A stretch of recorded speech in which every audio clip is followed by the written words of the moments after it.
Hello everyone and welcome back to my channel. My name is Amanda and today I'm going to talk to you about anxiety. Did that just give me anxiety? Because it just gave me anxiety. Hey guys, so today I am making a video for Mental Health Awareness Month, which is May.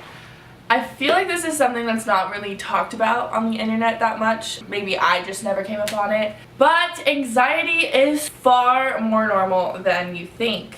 And a lot of people are experiencing it or some form of it, and they may or may not know. I'm just going to go ahead and do a disclaimer that I am not studying any field of medicine or psychology or anything that could make me credible other than my personal experiences. So if there's something that you don't agree with, just know these are my personal opinions, my personal experiences specifically is what I'm talking about. These are the things that they don't tell you about anxiety. The first one was definitely that it's normal. I had my very first real panic attack last year, and I just remember everything going fuzzy, feeling like I had to throw up, getting very hot and sweaty for no reason, literally having to jump out of my chair in the front row of class on the first day of class and run out of the lecture hall in front of everyone, run outside, and by that point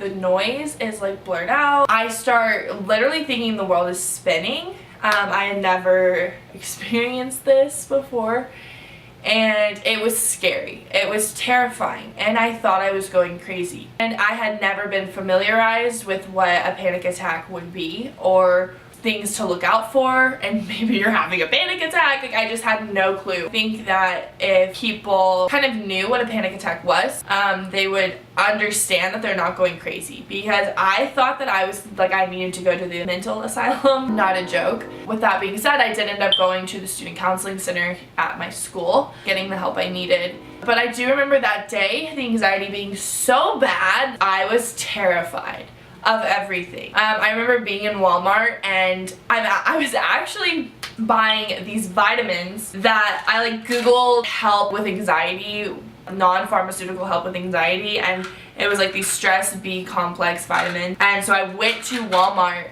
to get them, and I'm in line to get them, and literally the sound starts happening again where noises are going in and out. I start feeling hot. I need to get out of here, but I was no, I need these pills. I wanted to go a non-pharmaceutical route. Xanax, if you know, then you know. Types of benzos, they just suppress the feeling of anxiety, which is so good in the moment of if you're having an anxiety attack, sometimes you just have to take something like that to calm yourself, to make yourself feel normal. However, I knew that my anxiety attacks were very situational, and that it was something going on internally that I needed to deal with, and so I did that. I signed up for one-on-one therapy at my school, and I saw a therapist for a year and a half. No, a year. A year and a half? I don't know, the time flew by way too fast. I need another one. Every time that I would think I'm about to have an anxiety attack, I would have to address the anxiety. Yo, anxiety, what's up? Granted, the anxiety sucks so bad that it's in your face, but as you're confronting it, it doesn't have an answer. Wait, I don't know why I'm freaking out right now. And as you start really confronting the anxiety, it starts to digress. It took breaking down a wall that I didn't know existed in order to deal with the anxiety. It's not about being 100% anxiety free, because I have anxiety every day. Some days are better than other days, and it was the process of learning how to deal with it when I don't have good days that made the good days possible. Does that make sense? I don't know. So some things that I learned along my journey of learning about my anxiety and dealing with my anxiety was poetry. And it was either me writing poetry in my journals or reading poetry, and there are just novels of poetry that you can get anywhere. Poetry's in, it's super cool. All the kids are reading it, a lot of the kids are writing it. Instead of keeping them bottled up and making them your reality, you put them on the paper and you make it the paper's problem. And poetry is just kind of more a more aesthetic way of me putting my jumbled up thoughts onto paper. Another thing that has helped me on my journey with dealing with anxiety is mindfulness techniques. Reading books like this. This is No Mud No Lotus, and it is how to transform suffering into mindfulness. I have a whole other perspective of life just from reading a couple of the sections of the book, because you know that I'm a college student and I have a lot going on right now and I can't read it all, but whatever.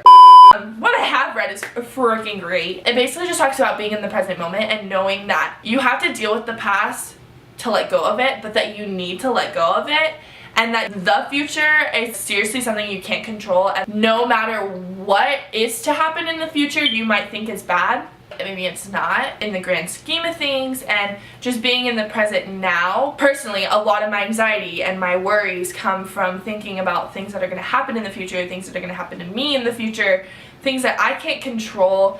And if I had to be like, okay, but like this present moment, what's happening? Nothing.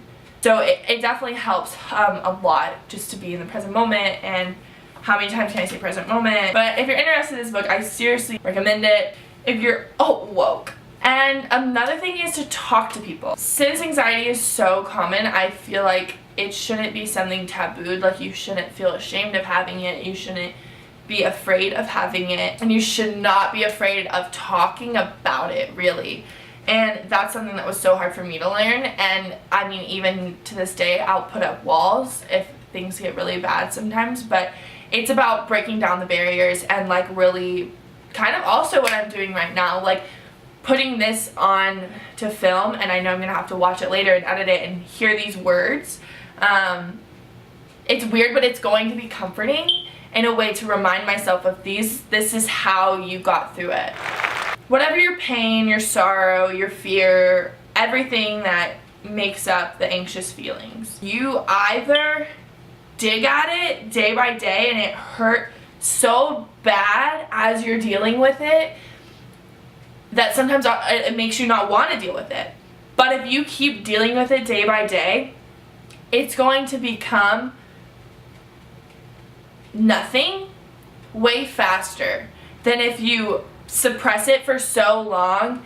You will make it last longer because it will be just a little bit, but for so much longer. And then of course when like the wall breaks, then like you're screwed at the end, and it was just a long-term tragedy, and we don't want that. So like, face things head on and know that you're not alone. There are a lot of people out here with anxiety and extreme anxieties, and mine gets so bad I pull out my eyebrows and my eyelashes, and that is something I'm always self-conscious about. I hope that some of this was semi-helpful to you. This is how I got here and how I'm able to sit in front of this camera and talk about anxiety when usually I could have never done that. Like, I could have never done that. But yeah, and if you need any help, always reach out to me. You're never alone. Comment down below. Make sure to give this video a thumbs up. Hit a subscribe and turn on those bell notifications so that you know the next time that I post videos. If there's anything else that you'd like to see from me, make sure to comment and let me know. Thank you guys so much for watching, and I will see you guys in my next video. Bye.